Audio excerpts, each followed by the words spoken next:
gracias a todos por estar aquí con nosotros. Este es un evento que estamos realizando con el Instituto Mexicano para la Competitividad del IMCO, la Fundación Naumann y Caminos de la Libertad. Creemos que es un tema muy importante para tratar y tenemos a tres ponentes de lujo. Está Joseph Umire del un centro de estudios. Joseph, ¿el nombre? Centro de Estudios para la Sociedad Libre. Centro de Estudios para la Sociedad Libre. Y Alejandro Job del IMCO y Sergio Sarmiento, presidente también de Caminos de la Libertad. Gracias a todos.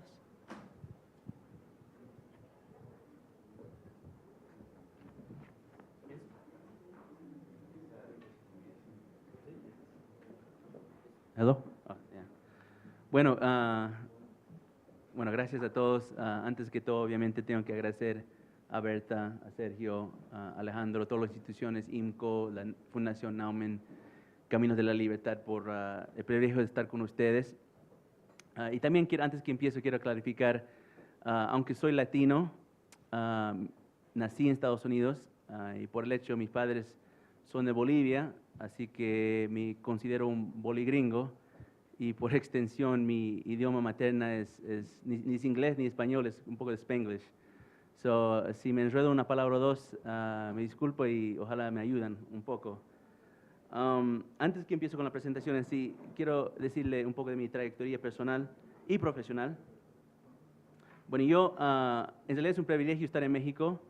La primera vez que vine a México fue más que una década atrás, en 2004, y era un rol completamente diferente. Era como militar, como la parte de la infantería de la Marina de Guerra de Estados Unidos, que hacemos un ejercicio cada año, se llama UNITAS, entre las armadas de diferentes países de la región.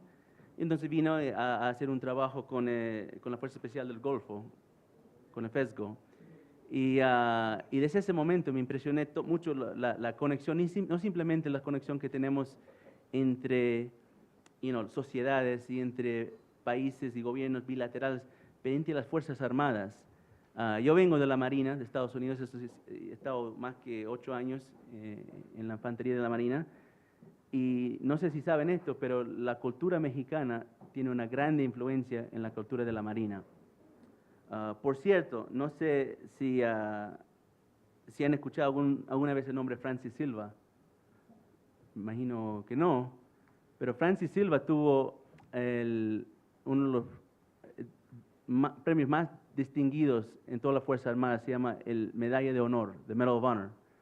Fue el primer hispano en la historia de las Fuerzas Armadas estadounidenses a recibir esa medalla, y por cierto, sus descendientes son mexicanos. Lo recibió hace un siglo atrás en la guerra de rebelión de Boxer, ¿no? En lo que pelea contra China. Y desde esa época, el nivel de afección que había entre los mexicanos y la Marina ha ido creciendo. Por cierto, la primera división de la Marina, que tiene su sede en Camp Pendleton, California, más que 40% de los Marines que están en California son de origen mexicano o centroamericano. So, la cultura, y esto me acuerdo porque cuando estaba en Irak 2 veces, en 2003 y 2004, cuando estaba en 2003, la primera vez cuando estábamos haciendo las operaciones iniciales, los Amtraks, ¿no? Son como tanques que pasan la infantería.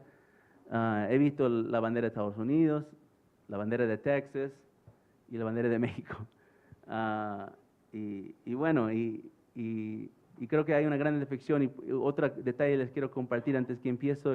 Mi charla no va a ser de la Marina, eso no se preocupen, pero quiero compartir esto, porque yo sé que hoy en día tal vez los Marines no son lo más popular en México, tenemos ese caso de la frontera, pero no, eso no debe, un caso particular como ese no debe perjudicar una relación que tiene mucho más historia con México y con todo el país de Latinoamérica. El primer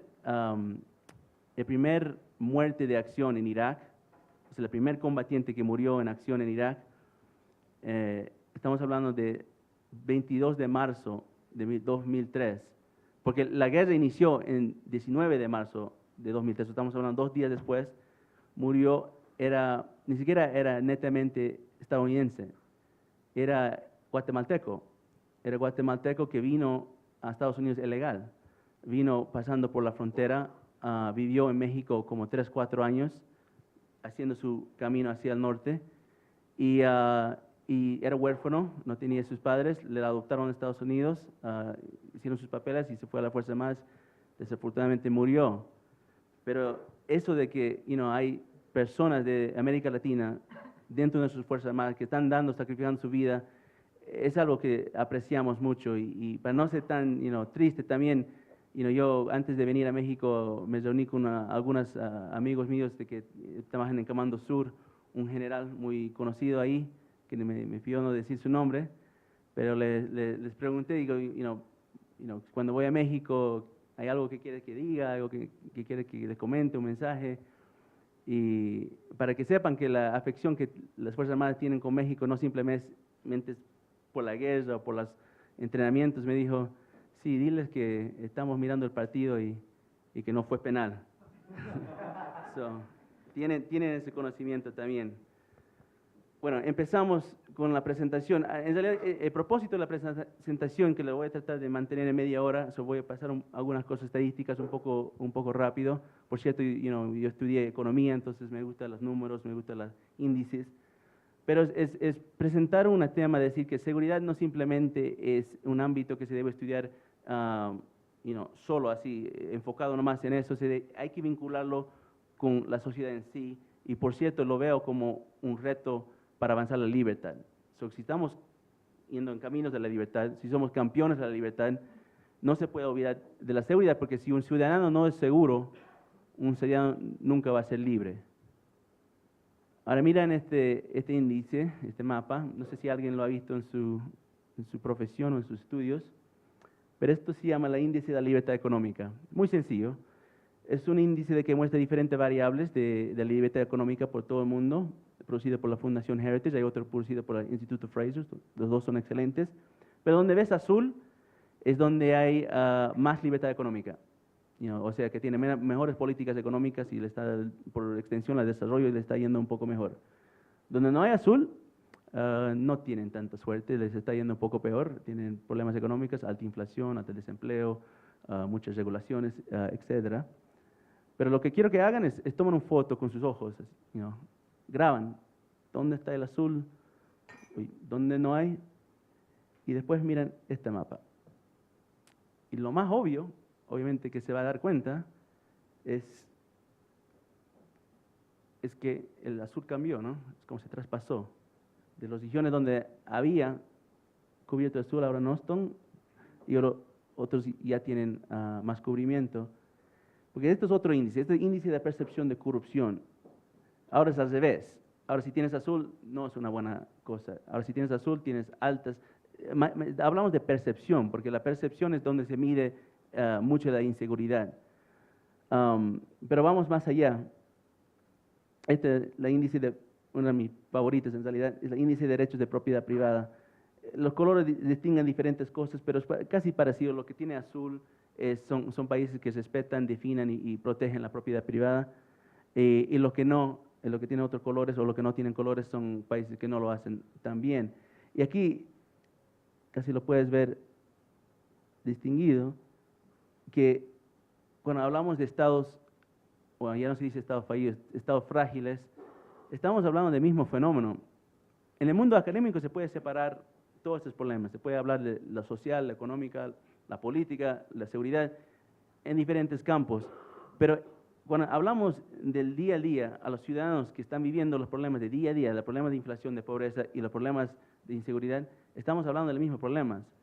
Porque cuando uno sale de su casa de la mañana, las únicas inseguridades que se preocupan no simplemente son de que si le van a asaltar, de que si le van a matar o robar o otro acto de delincuencia, también se preocupan de las inseguridades económicas. Si hay empleo, si hay trabajo, si hay ingreso.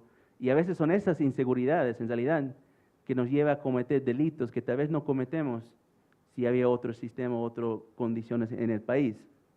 Esto no es nada científico, es simplemente una correlación entre diferentes factores y variables, pero en realidad lo que estamos mirando es el mismo mapa. Es el mismo mapa con diferentes colores, con diferentes factores, pero con los mismos problemas. Los mismos países que tienen alta inflación, alto desempleo, tienen terroristas, insurgentes, guerrillas, narcotráfico, Los problemas están del nivel más bajo a la tierra conectados. Y ahora, se habla, por qué estas sociedades se desarrollan de maneras distintas. Y yo comparto la idea, bueno, yo comparto el pensamiento de que todo empieza con las ideas. En realidad, si una sociedad no tiene claras las ideas, las consecuencias siguen. Entonces, una de las grandes preguntas que me hago es que, ¿cómo está yendo la batalla de las ideas? Sabemos que durante la Guerra Fría esa batalla estaba muy marcada entre dos campos, el socialismo, capitalismo, uno respaldado en términos prácticos por un poder, la Unión Soviética, y otro por otro poder, Estados Unidos y sus aliados por el mundo. Y sabemos que cuando se cayó el muro de Berlín, mucha gente pensó que, bueno, esto es la evidencia más tangible que se puede tener, que el socialismo no funciona, que el sistema es un fracaso.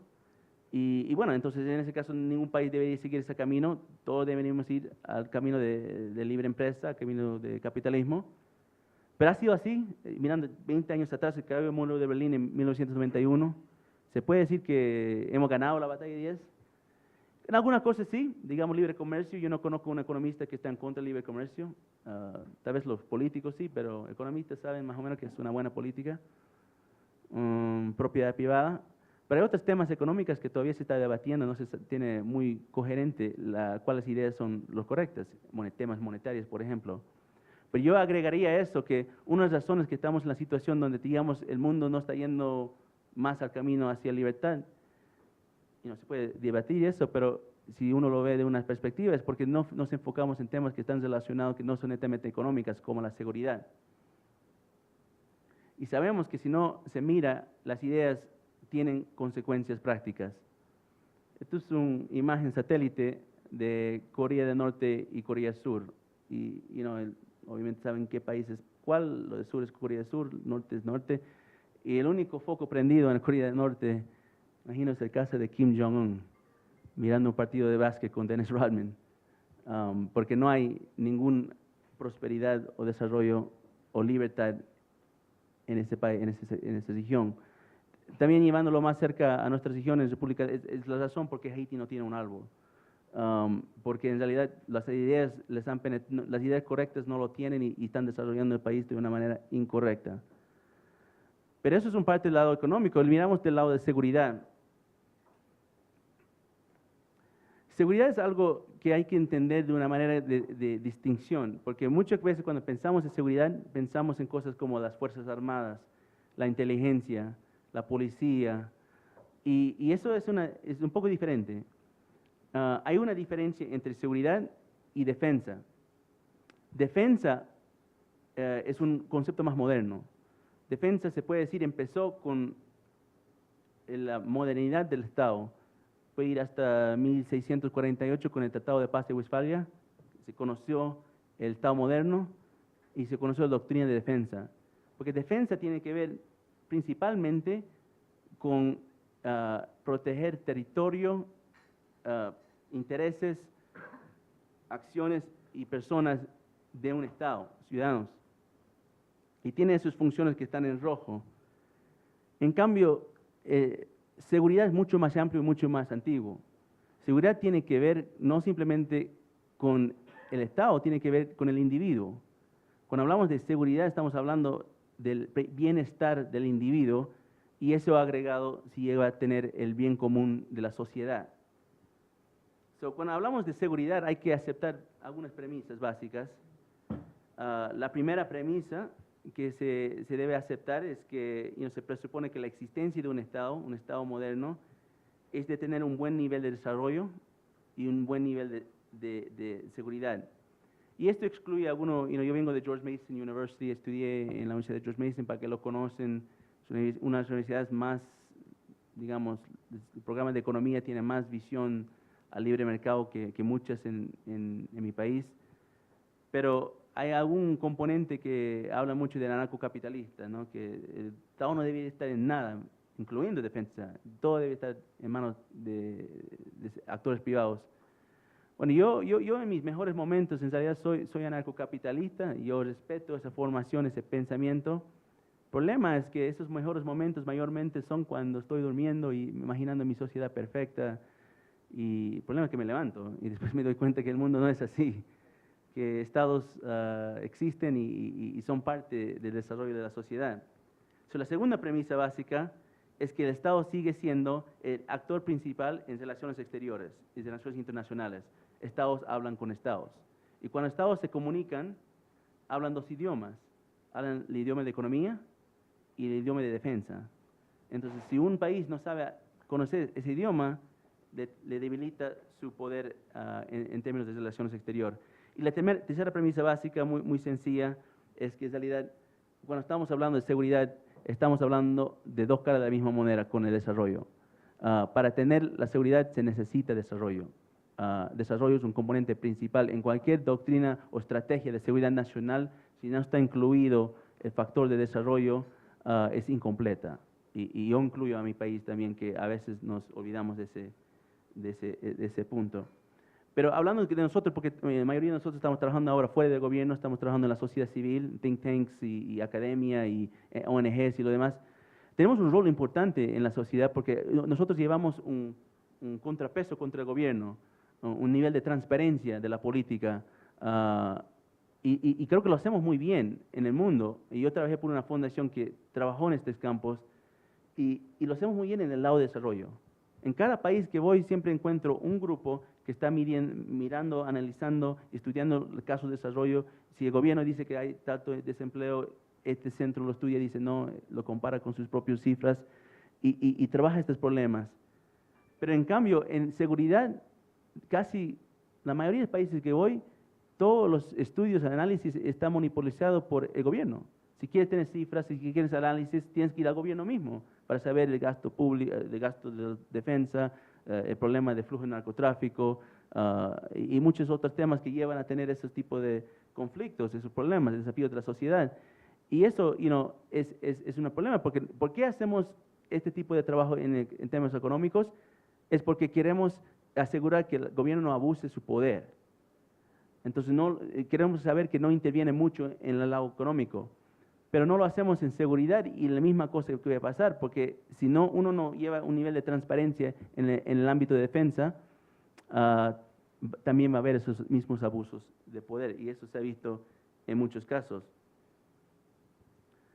Esto es un estudio que, en realidad, cuando estamos hablando de combinar la seguridad y defensa y el desarrollo, estamos hablando de llegar a tener un nivel de estabilidad en la sociedad, y eso es en realidad una gran principal meta de toda la sociedad y los gobiernos que existen, que quieren tener éxito. Si les recomiendo, no les voy a recomendar mucho el libro, pero si les recomiendo un libro que deben estudiar, es un querido amigo, un general chileno, que ha escrito un libro que se llama, ahí lo ven, Teoría de Seguridad y Defensa en el continente americano, que desarrolla este concepto de una manera brillante en realidad. Y su básica concepto es que tenemos que ir para caminarse hacia una sociedad estable, sociedad moderna, con éxito, con desarrollo, prosperidad y paz. Hay que ir al camino de estabilidad, porque si enfocamos mucho en el desarrollo, se llega a tener corrupción. Si se enfoca mucho en la seguridad, se tiene impunidad. Entonces, están incompletas ese tipo de formación. Él desarrolla estas ideas y les recomiendo que lo estudien. Pero entramos un poco más práctico, por lo menos en el caso de un país. Yo, más bien cuando le conocí a Berta, fue en Venezuela. Estábamos en un foro internacional en Caracas. Y lo que me di cuenta, antes de ir a Venezuela, quería mirar cuál es el problema, porque en ese momento todos sabían que Venezuela estaba explotando de inseguridad. Ahí ves las cifras de homicidios, que está sobre las nubes. Ahora Caracas es una ciudad más peligrosa de todo el mundo. Pero al mismo tiempo se sabe que hay problemas económicos, les falta papel higiénico, les falta pan, les falta muchas cosas. Entonces, lo que nadie está hablando en el momento en Venezuela es la combinación de los temas. Las manifestaciones que están llegando a Venezuela, que están dominando el país y creando un clima de inestabilidad, no simplemente es el factor de inseguridad, es también combinado con el factor de falta de libertad económica. Y eso lo ves, esto es otra vez una correlación, pero en casi cada país que ves prácticamente, especialmente en el Medio Oriente y en África, este tipo de relación muchas veces vas a encontrar una relación inversa entre tasas de homicidios o cualquier estadística de cifra de inseguridad y libertad económica. Porque los que estudian libertad económica siempre lo vinculan con libertad política, factores sociales, pero en realidad tenemos que vincularlo con seguridad porque está netamente conectado. Ahora iremos más cerca a México, en este caso Centroamérica. En los estados, en Washington, se está hablando mucho hoy en día de la crisis humanitaria, de los niños indocumentados, los niños sin supervisión que están pasando las fronteras, que en realidad no es un fenómeno nuevo, es algo que ha estado pasando por años, pero los congresistas están un poco enfocados en eso. Pero después siempre me llaman a preguntarme, ¿qué es el problema? ¿Por qué esto está pasando? Yo le digo, mira, es muy sencillo. No simplemente es los niveles de homicidios en América Central, y por cierto, un país como Honduras tiene las cifras más altas de homicidios en todo el mundo, más que 90 homicidios por cada 100,000 habitantes. Es un problema, pero Honduras también tiene muy bajo y muy malo política económica. Cuando yo estaba en San Pedro Sula el año pasado, yo le dije esto al prefecto y en una conferencia parecida a esta en una universidad, que lo que pasa en Honduras, lo que pasa en Centroamérica, no es una crisis de inseguridad, es una crisis de falta de libertad. Y hasta que entiendan ese problema, siempre van a tener síntomas del problema en su país. Y eso desde las personas que están migrando fuera de Centroamérica, entrando a Norteamérica, entrando a Estados Unidos, es una reacción nomás a este problema, nada menos ni nada más. Claro, hay algunas cosas otras que hay que estudiar, pero eso es principalmente el problema, porque nadie quiere salir. Yo vengo mis padres son inmigrantes, de Bolivia, nadie quiere irse de su país por motivos superficiales, porque no le gusta la comida, dice, ya se me cansó las tortillas, voy a ir a comer hamburguesas. No, van por problemas serios, cosas que realmente cambian la trayectoria de su vida. Y no es fácil ser un inmigrante en otro país, especialmente Estados Unidos. Ahora, no sé si tenemos algún empresario aquí, pero para la gente que quiere hacer acciones o quiere meterse en el sector privado, la parte más práctica de la economía, es más importante todavía. Porque cuando hablamos de la inversión extranjera o la inversión hacia un país a otro, si miras, esto es un estudio que sacó la World Economic Forum, el Foro Económico Mundial, que habló de todos los factores que afectan a la inversión global y en términos del impacto que hace nominal en dólares o la probabilidad que va a pasar ese tipo de incidente. Y lo que ves es que fuera de actos de Dios, o sea, fuera de desastres naturales, los factores más probables que van a pasar son temas vinculados con la seguridad.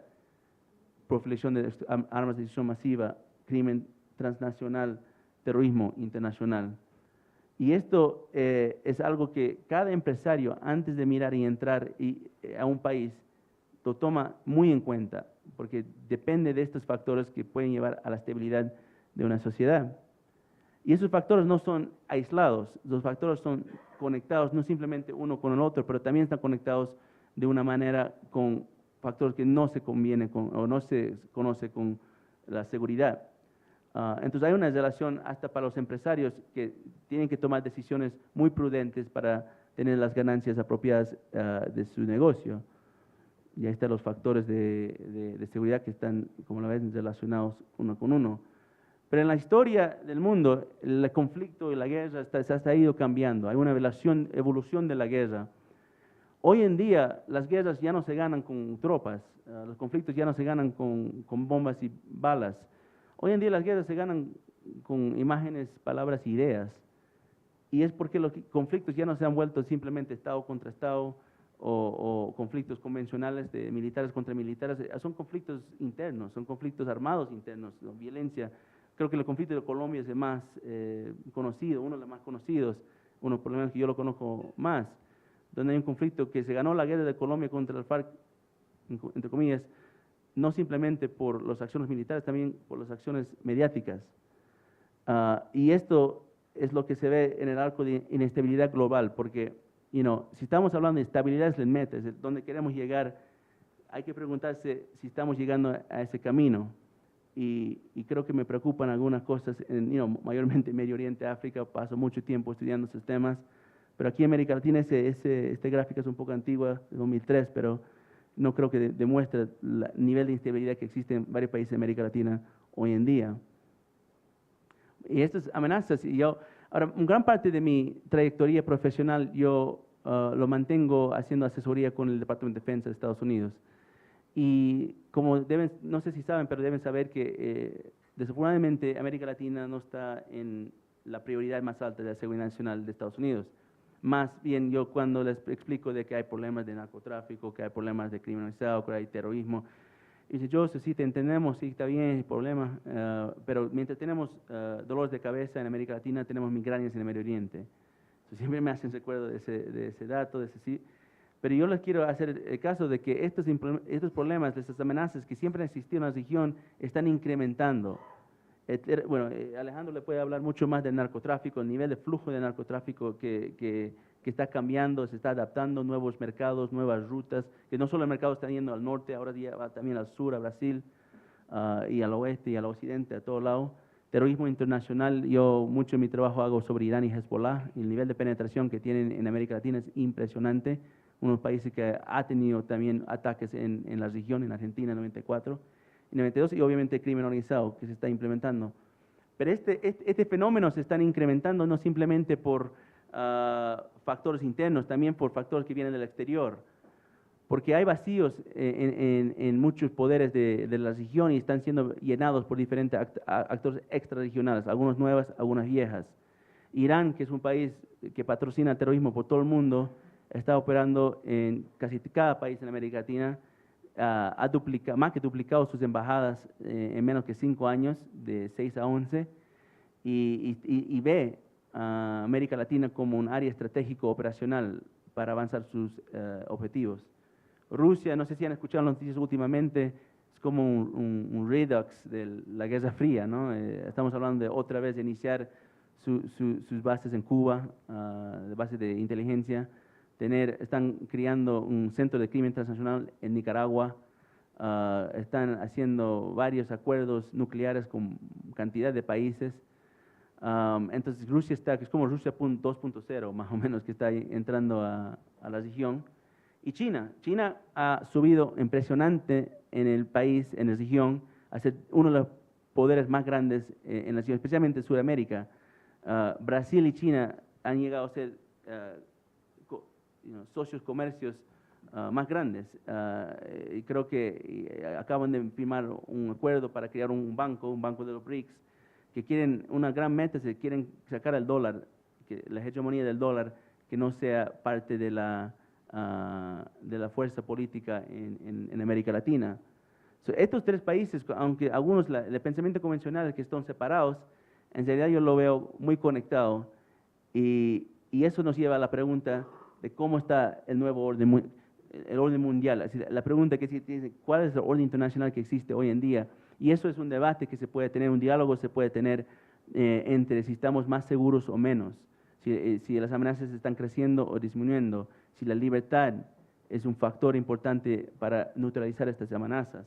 En mi opinión es que sí, es principalmente una de las cosas más importantes, porque los países, Rusia, China, Irán, querer o no querer, privatizan lo que quieren, no son países que están a favor de la libertad, y se conoce eso por su sociedad que existen. China tiene una política de libre comercio para el exterior, pero un libre para que se puede del interior. Rusia, bueno, ya vemos lo que está pasando ahí. Irán es un país que tiene más violaciones de derechos humanos en el mundo. Eso me lleva a llevar algo que, saber, porque me encanta el título, el nombre del instituto, en realidad, Caminos de la Libertad, porque significa algo, significa que la libertad no es un destino, es un camino. Y la libertad existe en todos si sabemos dónde queremos llegar. Ahora no les voy a decir, el grupo es muy pequeño, pero mayormente les hago siempre levantar un ejercicio más o menos para que se rompa la estadística, sentados nomás. Pero lo que les pregunto es que cierran sus ojos. Lo podemos hacer sentados, creo. A ver, sentados, cierran sus ojos. Es un pequeño ejercicio. Me confían todos, entre amigos, nada va a pasar. Cierran sus ojos. Ahora, apuntan a donde creen que está el norte.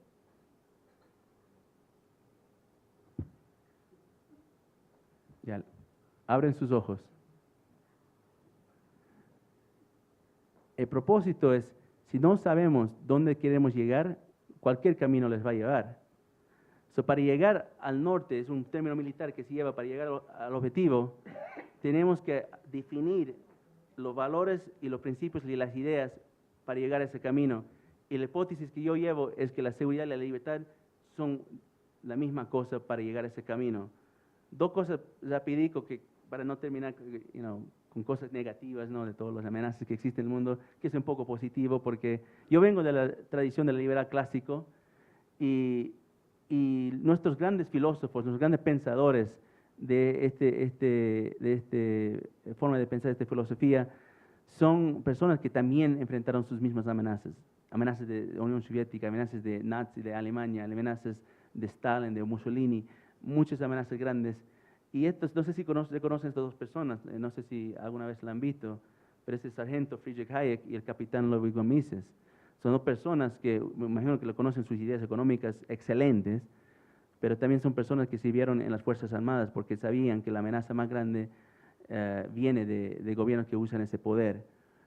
Pero no solamente son los que han tenido servicio militar, también hay otros grandes pensadores que también vinculan el tema de seguridad.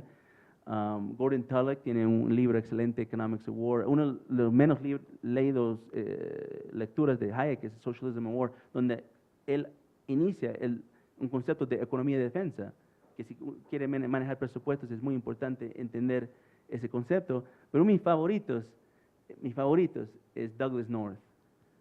Douglass North es un ganador de premio Nobel por su estudio sobre instituciones. Pero pueden leer el extracto que saqué de uno de sus libros, pero que habla no simplemente de las instituciones formales, que los estados, los gobiernos, los ministros, la policía, habla también de las instituciones informales, las normas, las costumbres, las leyes, no las leyes, la ley natural, pero las cosas que nos conmueven fuera del gobierno, que crean un ambiente que puede tener éxito dentro de la sociedad cuando ya se formaliza. Pero en este caso yo les voy a compartir, y con eso termino, compartir un anécdota personal, porque yo creo que tiene aplicación. Yo, cuando era joven, yo entré al servicio militar no por patriotismo o por querer estar en guerra, no. Yo entré por necesidad en realidad, porque yo cuando era joven cometí casi cada error que un joven puede cometer. Hice cosas, mejor no las cuento porque si no, no me van a invitar de nuevo. Pero no, a mí no era un éxito para nada. Yo estaba en un camino, no a la libertad, yo estaba en un camino no sé a dónde. Pero hice muchos errores. Estaba metido en pandillas y muchas otras cosas, narcotráfico, muchas cosas que no debía estar. Y después me fui al servicio militar y yo dije, yo necesito disciplina, necesito algo, mi rumbo no está bien, tengo que hacer algo para cambiar mi vida. Entonces fui a servicios. Y yo pensé que no tenía nada de estas cosas, pero cuando me acuerdo mis primeros días en el entrenamiento básico en Parris Island, South Carolina, y me di cuenta que yo ya tengo disciplina, ya tengo liderazgo, ya tengo muchas cosas. Y me di cuenta de eso. Y después cuando yo lo cuento a personas en esa trayectoria personal me dicen, bueno, Joseph, qué bien que cambiaste, ¿no? Qué bien que no terminaste donde tenías y ahora estás haciendo cosas buenas, qué bien. Me pongo a pensar y digo, no, yo no cambié. Soy la misma persona que estaba cuando estaba haciendo problemas o cometiendo delitos. Yo soy la misma persona que fue al Irak, la misma persona que está con ustedes hoy en día. Lo que cambió son las instituciones. Lo que cambiaron era mi comunidad, los valores. Las cosas que me incentivaron para hacer otras cosas. La persona misma es lo mismo. Entonces eso tiene una aplicación porque eso se agrega a la sociedad. No es que tienen una visa especial para narcotraficantes, ¿no? O un camino, o tal vez algunos, pero no están importando simplemente a criminales así en nuestro país, en América Latina. Están convirtiendo a gente que van al mundo criminal, porque en cualquier momento en la sociedad existen dos empresas, la empresa formal, lo que digamos la libre empresa, y la empresa ilícita o la empresa criminal. Y la tarea de todos nosotros es de que la libre empresa supera a la empresa criminal. Porque si no es así, gente que sea mucho talentoso, que tienen mucho conocimiento, mucha sabiduría, inteligentes, van a hacer cosas que no deberían hacer. Imagínate si Chapo Guzmán hubiera estado en Google. Y con eso les termino y les agradezco otra vez a todos ustedes y especialmente a Caminos de Libertad, la Fundación Naumann y IMCO por su atención. Muchas gracias.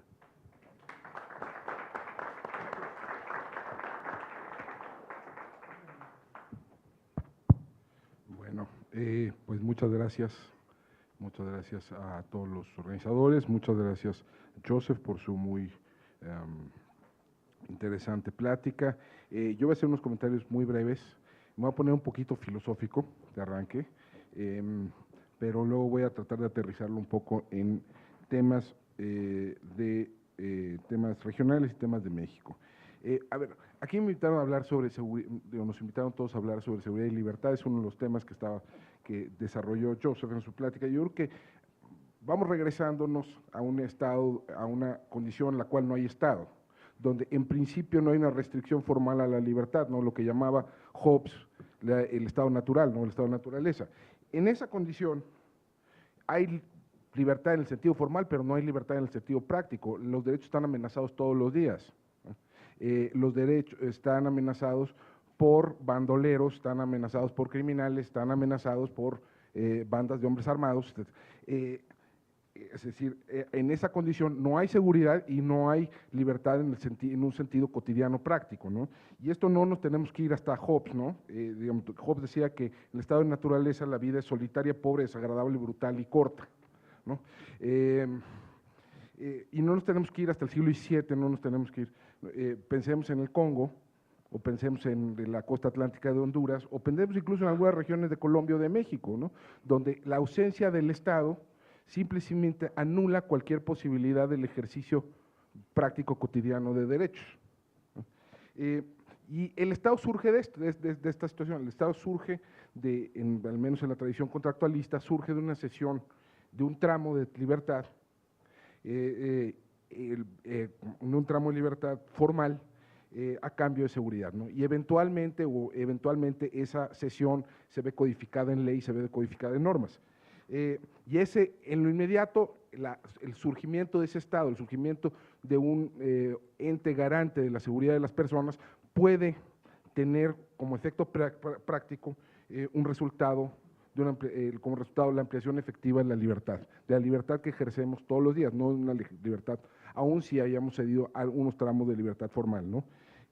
Y la cesión de esa libertad formal pues, sí, genera una serie de obligaciones desde el individuo hacia el Estado, ¿no? Una de ellas, la obvia, es la del pago de impuestos, por ejemplo, para financiar este aparato que pueda proporcionar libertad, ¿no? Oliver Wendell Holmes, que fue un ministro de la Suprema Corte de los Estados Unidos, decía que los impuestos son el precio que pagamos por una sociedad civilizada, ¿no? Más en la experiencia mexicana, el presidente Zedillo le decía a un grupo de empresarios alguna vez que los impuestos que no pagan son la seguridad que no tienen, ¿no? Y en ese tiene razón. Y también cedemos en ese arreglo, en ese contrato, cedemos en parte el derecho a defendernos nosotros directamente, o al menos parcialmente, ¿no? Cedemos el derecho a arreglar las disputas por mano propia. Y sí, cedemos, por ejemplo, el derecho a poseer algunas armas, ¿no? Salvo en los rincones anarcolunáticos de Internet, no conozco a nadie que esté a favor de la posesión privada de armas nucleares, ¿no? O que esté a favor del derecho inalienable a comprar armas químicas y biológicas, ¿no? Supongo que hay gente que sí lo defiende, pero no es muy común. Entonces, hay ese tipo de cesión. Ahora, lo que pasa es que nos puede pasar la mano, ¿no? Es decir, se puede ceder de más al Estado o, más probable, el Estado se toma de más, ¿no? Por inercias burocráticas, por crecimiento del propio aparato burocrático, etc. Y hay un punto, que puede variar en el tiempo, hay un punto donde la principal amenaza no solo a la libertad, sino a la propia seguridad es el Estado, ¿no? En Corea del Norte, pues no hay mucho que temer de los criminales comunes, pero hay todo que temer del Estado. Y ahí, de nuevo, regresamos, es como un círculo perfecto, regresamos al punto inicial donde no tenemos ni libertad ni seguridad. Ahora, entre esos dos extremos, entre la anarquía y el Estado totalitario, el balance entre libertad y seguridad se vuelve complejo. Es decir, estamos de acuerdo en darle facultades de defensa exterior al Estado, pero ¿cuánto y hasta cuánto? Y cómo, con qué instrumentos, con qué fines. Estamos de acuerdo en ceder facultades de policía al Estado, pero de nuevo, ¿con qué controles? ¿Sujetos a qué supervisión? ¿Cuántos policías? ¿Dónde? ¿Qué disputas se deben de resolver en el Estado? ¿Cuáles deben de quedarse en la sociedad? No son respuestas fáciles, ¿no?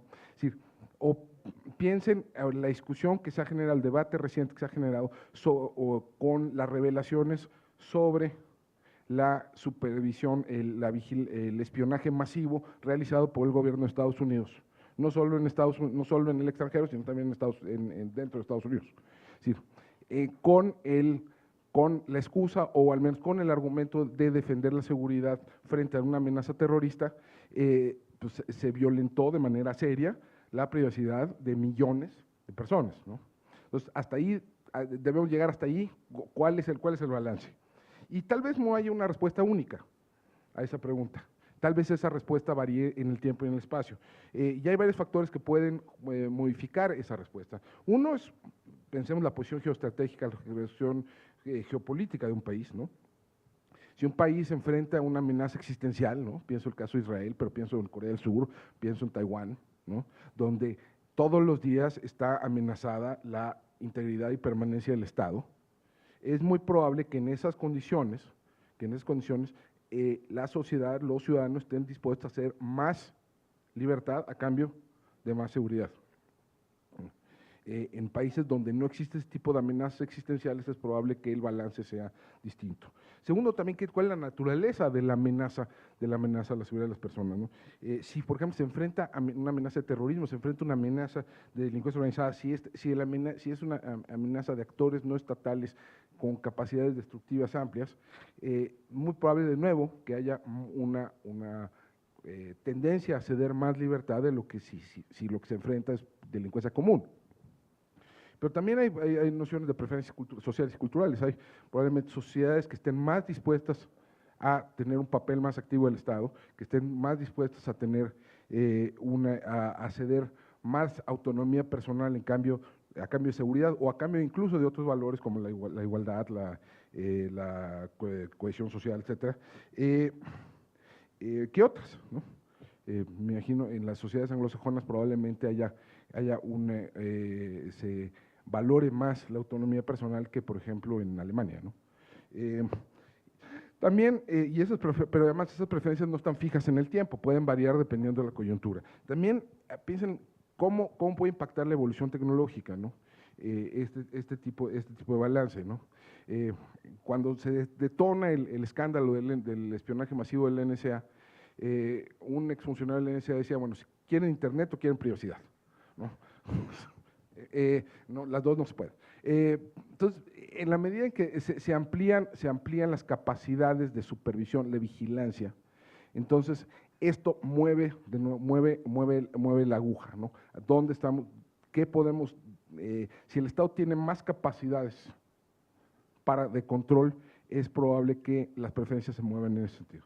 También, entrando un poco al tema que mencionaba aquí Josu, que es el nivel de desarrollo económico, con más probable que mientras más precaria sea la existencia, ¿no? Mientras más esté amenazado mi día a día, es probable que me importe más mi seguridad física, ¿no? que la impresión de libertad formal, ¿no? Pienso de nuevo en el caso del Congo, que yo imagino que ahí la discusión no es sobre si se pueden o no poseer armas, ¿no? O sea, la discusión es si va a venir una banda de truanes a violar a todas las mujeres, ¿no? Y si va a haber alguien que los pueda detener, ¿no? Ahora, digamos, aquí hay un tema que fue mencionado, que es sí es posible que haya una correlación, es decir, las sociedades más prósperas tienden a ser las sociedades más seguras, pero aquí yo creo que aquí un poquito difiriendo de lo que mencionó Joseph, yo creo que no está claro cuál es el sentido de la causalidad, ¿no?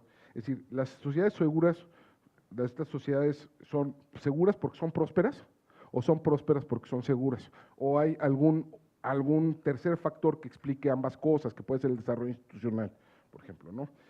Y segundo, no es una correlación perfecta.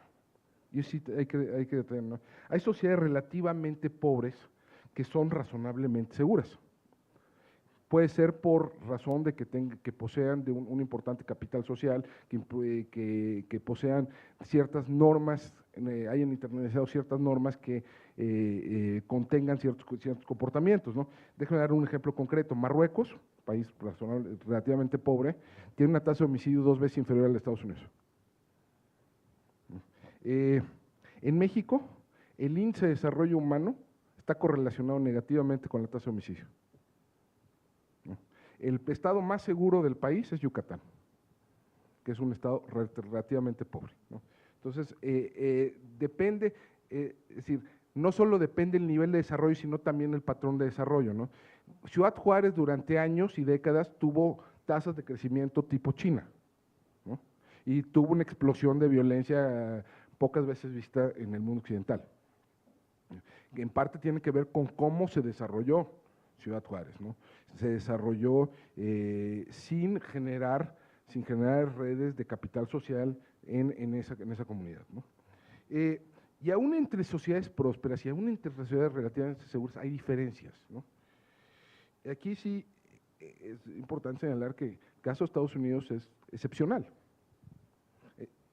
Estados Unidos es, dentro del mundo desarrollado, es excepcionalmente violento, aún después de 20 años de disminución, 20 o 25 años de disminución de los índices delictivos. La tasa de homicidio de Estados Unidos es 2 veces superior al promedio de la OCDE, ¿no? Hay 8 veces más probabilidades de ser asesinado en Estados Unidos que de ser asesinado en Japón, ¿no? Por eso a mí me mete un poco de ruido esta correlación entre libertad económica y tasa de homicidio, porque yo estoy casi seguro que el Heritage Foundation no considera más libre económicamente Japón que Estados Unidos. O más cerca, ¿cuál es el estado más seguro de Centroamérica? Nicaragua. Digamos, no es por múltiples razones, ¿no? Por múltiples razones, digamos, allí se ve tal vez una de las pocas ventajas de haber tenido una policía entrenada por cubanos y alemanes del este, ¿no? Que genera una policía con espíritu y cuerpo que no tiene absolutamente ninguna de las policías de la región, ¿no? Entonces, digamos, y juegan otros factores, ¿no? Y de nuevo, y quiero insistir, la disponibilidad de armas, porque en el caso de Estados Unidos, la disponibilidad de armas de fuego, o sea, ¿cuál es la diferencia entre Canadá y Estados Unidos? Pues una es que de un lado puedo meterme en una armería a comprar un M15, ¿no? O sea, me puedo a comprar un AK-47, ¿no? Y del otro lado no. Pues sí tiene un rol, ¿no? Sí tiene efecto, ¿no? Y de nuevo, puede ser desarrollado, pero cómo se desarrolló cuenta, ¿no? Ahora, aterrizando el caso de México. En México yo creo que sufrimos, pensando en esto de esta institución de seguridad y libertad, yo creo que sufrimos doble flagelo. Primero, tenemos una debilidad estructural del Estado, ¿no? Hay presencia, en muchos casos hay presencia escasa sobre el territorio, ¿no? Las instituciones que están presentes en muchos casos han sido absolutamente vaciadas de contenido, están altamente vulnerables a corrupción, a intimidación, hay una impunidad casi general, ¿no? Pero, curiosamente, el Estado que sí tenemos puede ser tremendamente arbitrario, ¿no? Las instituciones que tenemos no están sujetas a controles ni internos ni externos. Hay en muchos casos un uso abusivo y no proporcional de la fuerza. Quiero citar el caso reciente de Tlatlaya en el Estado de México, donde en un aparente enfrentamiento entre miembros del ejército y supuestos delincuentes, acá hubo 22 muertes del lado de los delincuentes y un herido del lado del ejército, ¿no? Y hay sospechas o hay al menos dudas sobre qué es lo que sucedió en ese caso y en otros. Y van como, nada más en el sexenio de Enrique Peña Nieto, van 628 casos, 628 personas que han perdido la vida en enfrentamientos con el ejército, ¿no? Entonces sí, hay un problema, ¿no? Y hay, dentro de estas instituciones hay redes de complicidad y hay redes de silencio, y hay unos problemas de fondo en la manera, en el control, y hay un problema, y hay problemas serios de violaciones a derechos humanos, ¿no? Aquí está María Elena Moreno, que ha trabajado mucho el tema de la reforma policial, sobre todo las unidades de asuntos internos. Es realmente una vergüenza. Okay. O sea, creo que si mal no recuerdo, Mariana me podrá corregir, de 32 policías estatales, solo 5 tienen unidades de asuntos internos. Y la mayoría no funciona. Y este doble flagelo, yo creo que permite, por un lado, el surgimiento de fenómenos de delincuencia organizada y de actores armados irregulares, ¿no? Es decir, Francisco Tumi, que es un economista colombiano muy destacado que ha estudiado la economía del narcotráfico, alguna vez hizo una pregunta muy interesante, que es, a ver, la hoja de coca se puede potencialmente producir en 30 países, pero el 99% se produce en 3, ¿no? ¿Cuál es la ventaja comparativa de Perú, Bolivia y Colombia en la producción de hoja de coca? Pues la respuesta es la ausencia del Estado, o la debilidad del Estado, ¿no? Y en México es igual, ¿no? ¿Cuál es nuestra ventaja comparativa en la industria del narcotráfico? La debilidad de nuestras instituciones.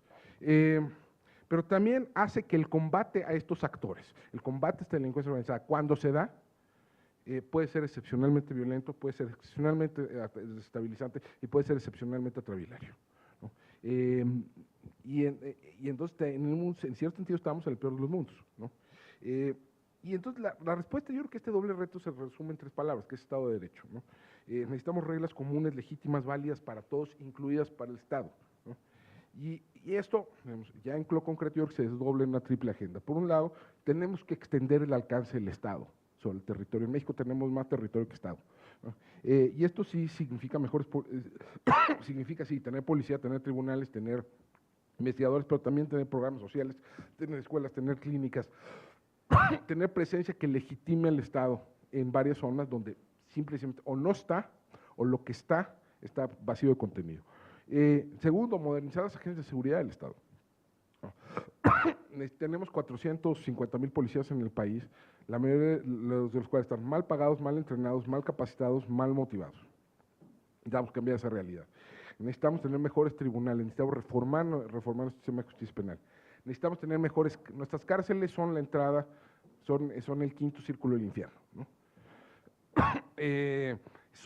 A pesar de la impunidad general, nuestras cárceles están desbordadas y además están sujetas a formas de autogobierno por los propios criminales. Y esto, hay que decirlo, todo esto cuesta, ¿eh? No es barato tener instituciones modernas, confiables, responsivas. Entonces, muy probablemente esto significa hacer un esfuerzo desde la sociedad para financiar estas instituciones.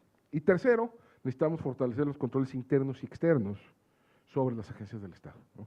Esto significa, sí, mayor supervisión judicial sobre lo que hace la policía, sobre lo que hacen las Fuerzas Armadas, mayores controles legislativos que tienden a ser muy débiles, más fiscalización ciudadana y más transparencia. Entonces ya, para resumir y para cerrar, yo creo que sí hay una tensión entre seguridad y libertad en todas las sociedades democráticas, ¿no? Y no hay una combinación ideal de dónde poner la raya. El debate va a ser permanente y cambia con las circunstancias. Pero países como México o como Centroamérica, etcétera, yo creo que tenemos un problema que es distinto, ¿no? Que tenemos un déficit de seguridad y tenemos un déficit de libertad. Y el reto es ampliar ambas cosas hacia el futuro. Muchas gracias.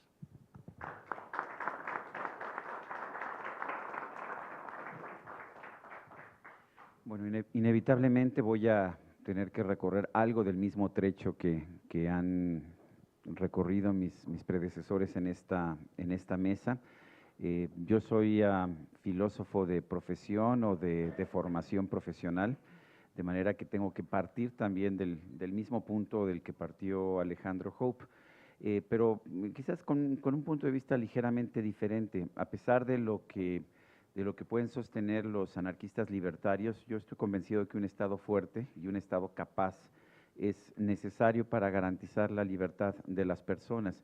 Es de hecho una de las condiciones indispensables para tener libertad, es contar con un Estado.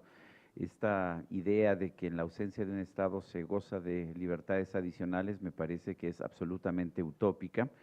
Yo creo que ante la ausencia de un Estado, la persona vive usualmente, la persona y su familia viven en la incertidumbre.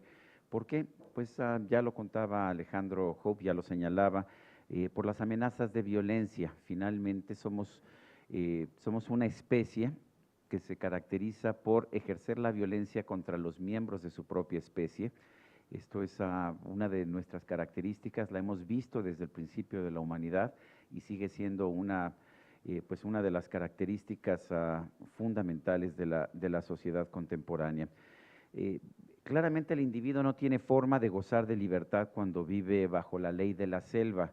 ¿Por qué? Por la incertidumbre que tiene, porque nunca sabe cuánto tiempo va a vivir, nunca sabe si sale a cazar, no tiene forma de proteger a su familia, si se queda a proteger a su familia, no tiene forma de obtener el sustento y por lo tanto, ¿qué es lo que vemos? Esta sociedad que Hobbes describía también, no es ciertamente una sociedad utópica, no es este hombre salvaje maravilloso que nos describía Rousseau, es todo lo contrario. La sociedad primitiva no es una sociedad de libertades, es una sociedad de violencia.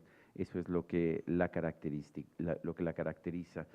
Y bueno, en lo que sí tenemos claridad es que el propio contrato social que suponemos o que desde el punto de vista filosófico postulamos como el origen de la sociedad, es un contrato social que implica la renuncia a ciertas libertades con el fin de poder obtener una tranquilidad y poder gozar de libertades bajo la protección de un tercero. Por supuesto, yo renuncio a la libertad de hacer lo que se me antoja o de ir a robarme a la mujer de mi vecino a cambio de que yo tenga un Estado que me protege en mis propiedades, que protege a mi familia y que me permite pues gozar de otras libertades. No estoy descubriendo el hilo nuevo, este es un concepto filosófico acerca de cómo surge el contrato social que nos permite vivir en comunidad.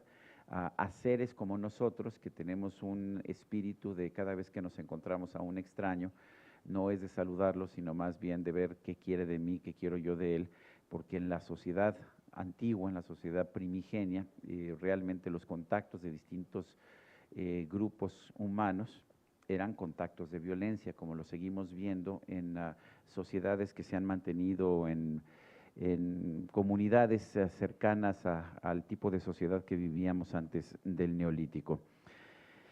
Por supuesto que la idea del Estado es proteger al individuo y darle un marco en el cual pueda vivir y gozar de ciertas libertades, aún al costo de rendir ciertas libertades, de abandonar ciertas libertades. También es cierto que el Estado primigenio, que supuestamente debía nada más proteger al individuo, se ha ampliado de una manera realmente impresionante. Hoy un Estado normal, incluso en sociedades que son calificadas por la Heritage Foundation, por el Cato Institute como sociedades de grandes libertades, pues son sociedades en las que el Estado representa entre el 40 y el 50% del Producto Interno Bruto. Esto es un hecho histórico también. Tenemos un Estado que ha ampliado su actividad mucho más allá de esa actividad primigenia. Hace algunos años hice yo unos cálculos de cuánto dedicaba el Estado mexicano a seguridad y justicia, policías, tribunales fundamentalmente, y lo que encontré en aquel entonces, hace como 10 años, es que era aproximadamente el 2% del gasto público. En los últimos años ha habido, de hecho, un incremento muy importante en el gasto público en seguridad, tanto en Procuración de Justicia, Seguridad Pública y tribunales en México. Seguimos estando muy por debajo del 5% del Producto Interno Bruto, pero lo más interesante es ver que aunque se ha más o menos duplicado el gasto en la última década en materia de seguridad, la seguridad no ha mejorado, sino que ha empeorado. O sea que no es una cuestión de sumas, no es una cuestión de realmente cuánto gastamos en porcentaje, ya sea del gasto público, del Producto Interno Bruto en materia de seguridad, sino qué tan eficientes son nuestras instituciones de seguridad, qué tanto cumplen con ese pacto social primigenio que suponía que nos iba el Estado a dar seguridad con el fin de que nosotros pudiéramos ejercer las demás libertades o ciertas libertades dentro de nuestra vida cotidiana.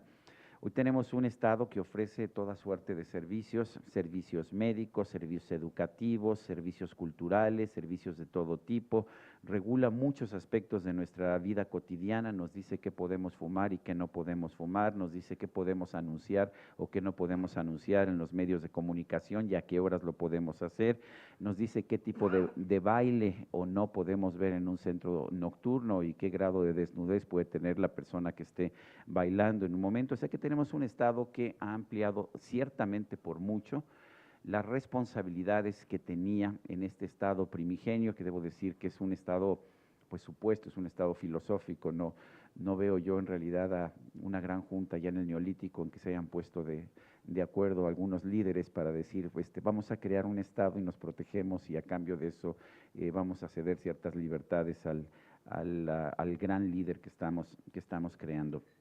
En México lo que sí sabemos es que el Estado se ha ampliado de tal forma que ha generado un ejército burocrático y de empleados gubernamentales. Actualmente nadie sabe a ciencia cierta cuando nos ponemos a tratar de averiguar cuánta gente vive realmente del Estado mexicano, cuánta gente trabaja para el Estado mexicano. Nos encontramos con un ejército burocrático de unas 4 millones de personas, dentro de una población económicamente activa de unas 51 millones de personas, estamos hablando quizás de un 8% de la población económicamente activa, aunque los propios especialistas te dicen esto no incluye los que están por honorarios y los que están en puestos eventuales, a lo mejor es un poco más, a lo mejor estamos hablando de unos 5 millones, esto incluye no solamente al gobierno central, sino que incluye también los gobiernos municipales, los gobiernos estatales, los empleados de paraestatales como Pemex, como la Comisión Federal de Electricidad, pero más o menos debemos andar por arriba de los 4 millones y cerca de los 5 millones, de un total de 51 millones de personas que son consideradas económicamente activas por el INEGI, o sea que estamos hablando de un Estado que va mucho más allá del Estado primigenio que podríamos haber postulado. Yo creo que hay que medir al Estado a veces no solamente en función de qué tan grande es, sino qué tan eficaz es en proporcionarnos servicios. Realmente este es un Estado que está funcionando en lo que tiene que funcionar, y aquí creo que el Estado mexicano ha fracasado en su función primigenia, y esta función primigenia es la de dar seguridad al ciudadano. Esta semana salieron las cifras de homicidios dolosos del INEGI del 2013, que son cifras siempre un poco distintas, Alejandro nos puede hablar mucho de eso, de las cifras que nos da el Sistema de Seguridad Nacional, pero pues siempre son interesantes y nos habla de un total de 22,000 homicidios dolosos en 2013, ¿son muchos o son pocos? Pues todo depende, han venido bajando. Tuvimos un pico en 2011 de 27,000, Alejandro siempre se sabe las cifras de memoria, pero hemos bajado de 27,000 a 22,000 aproximadamente, y tenemos 19 homicidios dolosos por cada 100,000 habitantes, 19 homicidios dolosos, llegamos a tener 22, hoy tenemos 19. ¿Estamos bien o estamos mal? Bueno, si nos comparamos con Honduras, estamos maravillosamente bien, tenemos un sistema de seguridad muy eficiente.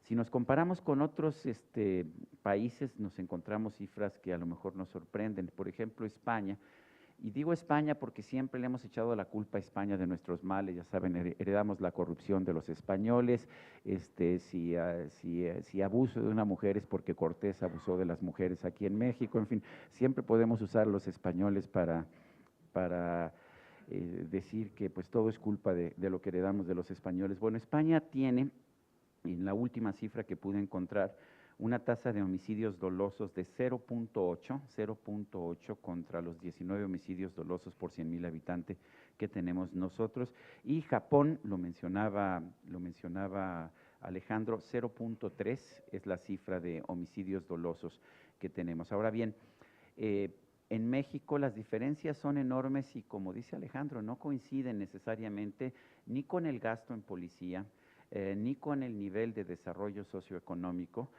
Son sorprendentes por muchas razones. El Estado que en este año ha logrado la medalla de oro del homicidio doloso es el Estado de Guerrero. Chihuahua, que había punteado durante mucho tiempo, queda en segundo lugar con 59 homicidios dolosos por cada 100,000 habitantes. Ayer no encontraba la cifra, yo no sé en qué estaba pensando. Alejandro Hope afortunadamente me dijo, no, está en segundo lugar. De repente estaba yo tan acostumbrado a ver a Chihuahua en primer lugar que ya no lo encontré. Dije, ¿qué pasó con Chihuahua? Está en segundo lugar con 59. Si no mal recuerdo, Guerrero tiene 63 homicidios dolosos por cada 100,000 habitantes. Y sin embargo, Yucatán, que no es un estado próspero y que pues no tendría por qué ser un estado